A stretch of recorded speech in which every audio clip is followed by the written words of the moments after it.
The promise that betrayed us. There was a promise made to all of us, a beautiful, seductive promise. It said that you are the author of your own destiny, that you alone control your fate, that freedom means being unshackled from the expectations and obligations of others. It sounded like liberation. It felt like progress, and for over 2 centuries we bought into it, completely. The image was irresistible. The lone cowboy on the frontier, the self-made entrepreneur pulling themselves up by their bootstraps. We fell in love with these stories, especially from the 1980s onward. We celebrated the billionaires as heroes of the American dream.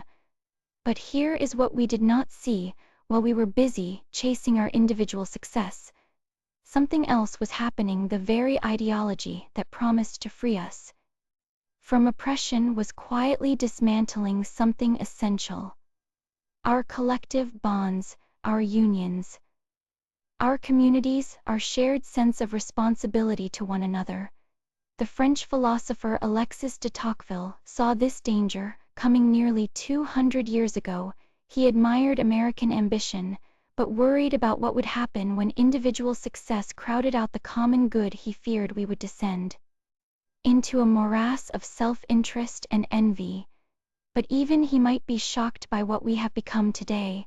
America leads the world in billionaires.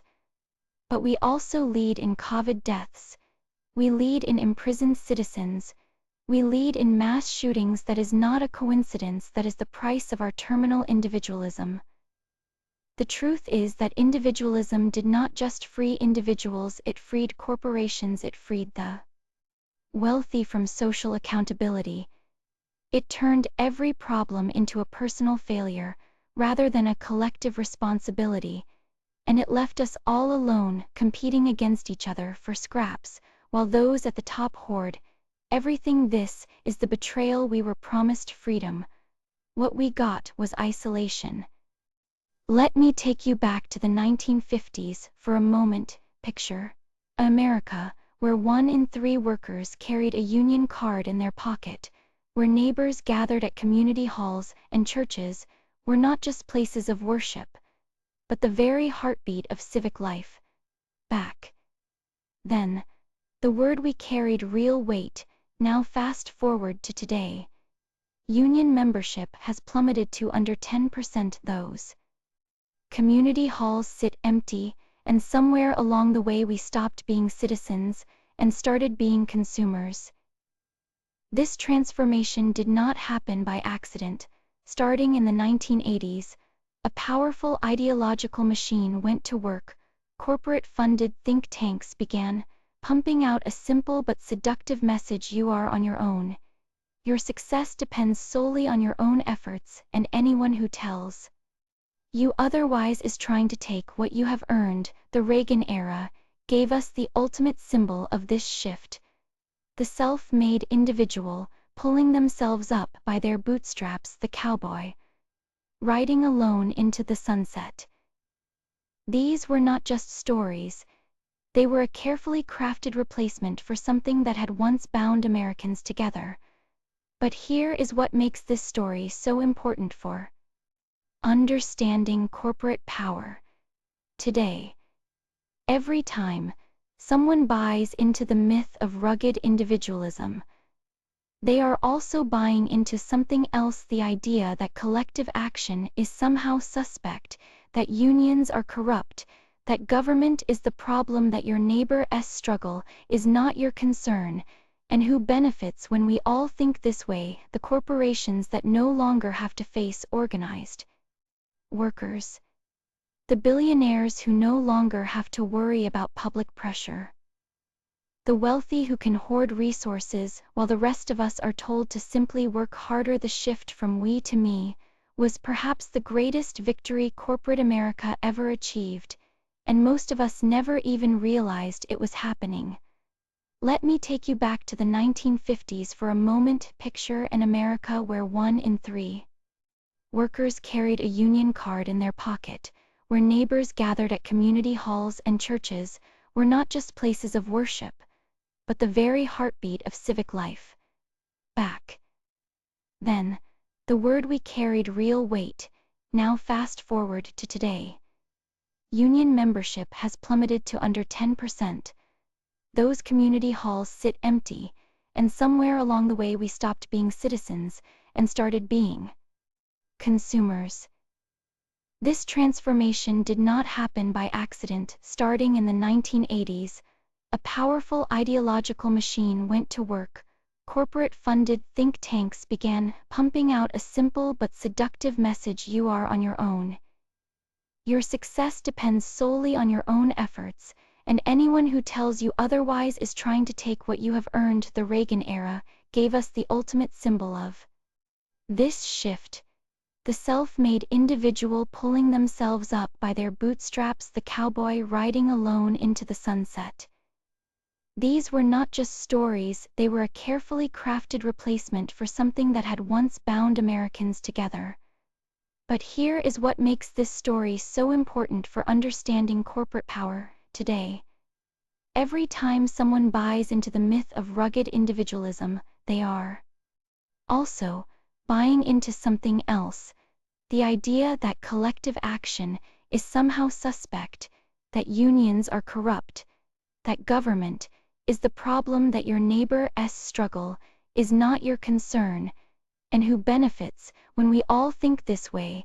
The corporations that no longer have to face organized workers, the billionaires who no longer have to worry about public pressure, the wealthy who can hoard resources, while the rest of us are told to simply work harder. The shift from we to me was perhaps the greatest victory corporate America ever achieved, and most of us never even realized it was happening.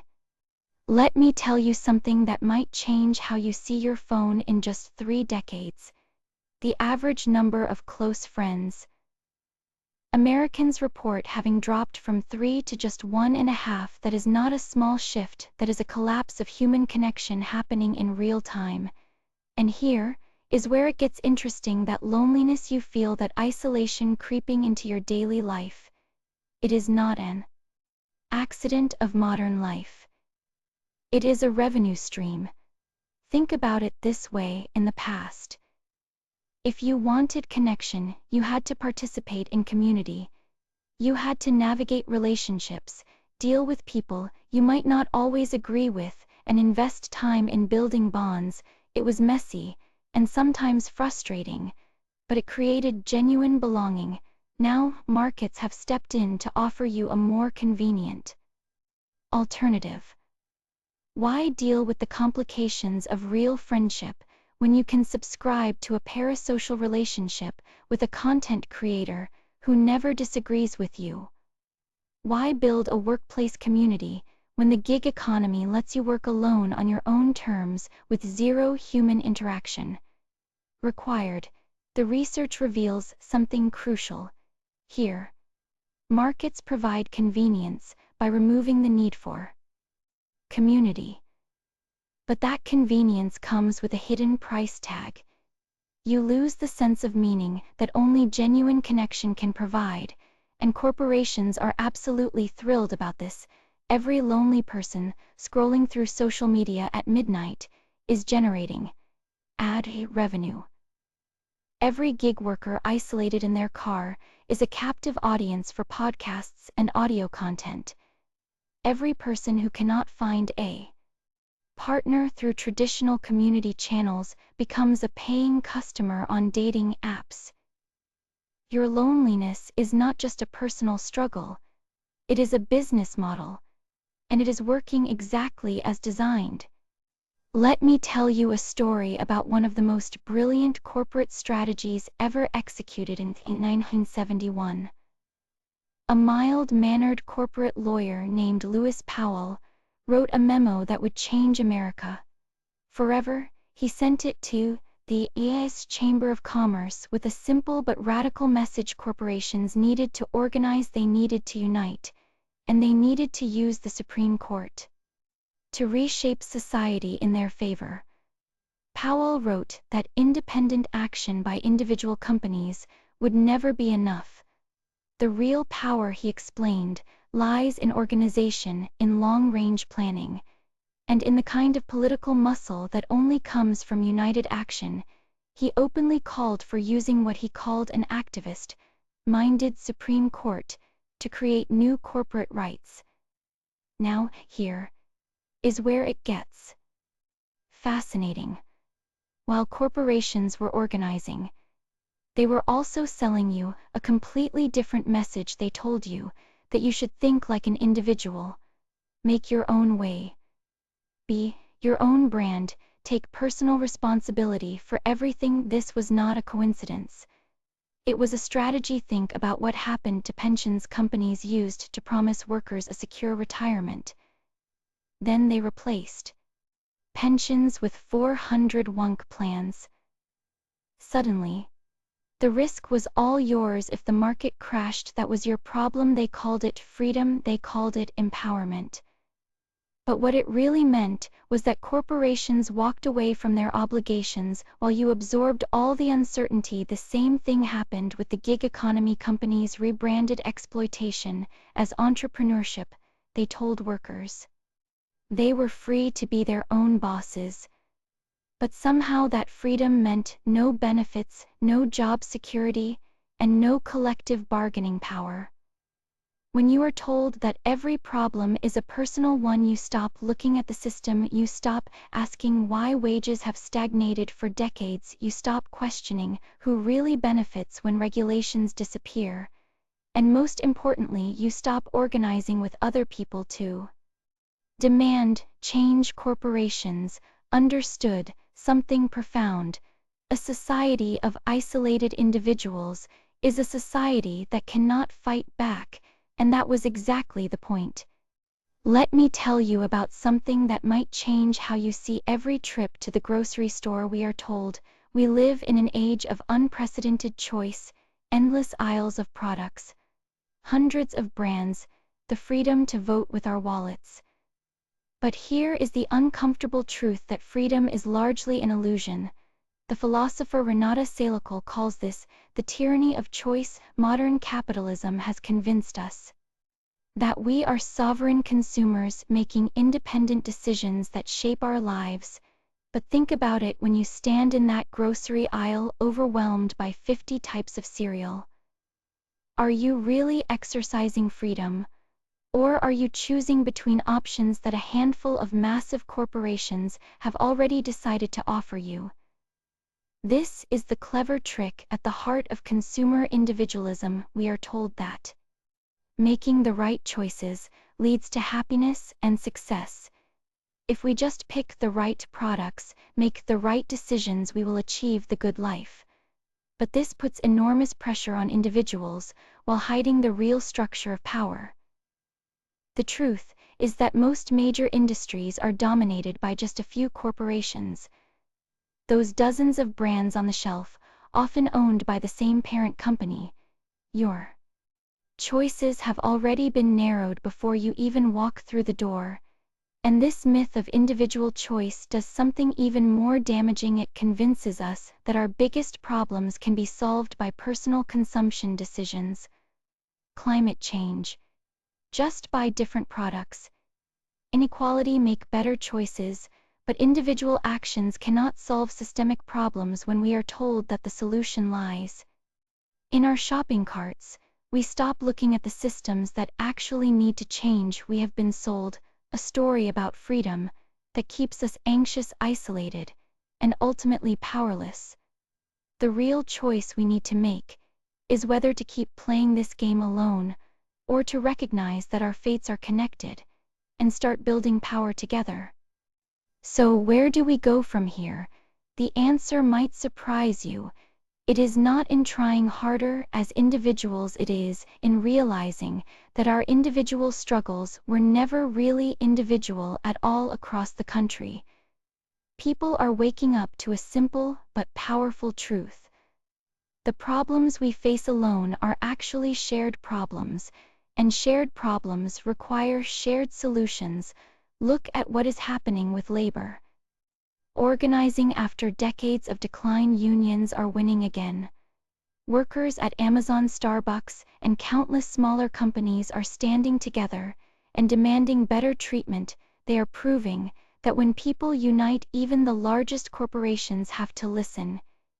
Community land trusts are another bright spot. These are neighborhoods where residents collectively own the land beneath their homes. Housing becomes a place to live, not an investment for distant corporations to profit from. People are taking control of their own communities. Cooperative businesses are growing too. In a cooperative, workers own the company together. Decisions get made democratically. Profits go to the people doing the work, not to shareholders who have never set foot in the building. And in statehouses and city councils, ordinary citizens are pushing for legislation that puts people over profits, from minimum wage increases to environmental protections. These movements show what happens when we stop seeing ourselves as isolated consumers and start acting like connected citizens. The path forward is not mysterious, it is actually quite clear. We have been told our whole lives that freedom means going it alone, but real freedom has always come from standing together. The corporations that benefit from our isolation know this. That is why they work so hard to keep us divided. The moment we recognize our shared interests is the moment we begin to reclaim our power. Solidarity is not just a nice idea, it is our most practical tool for change.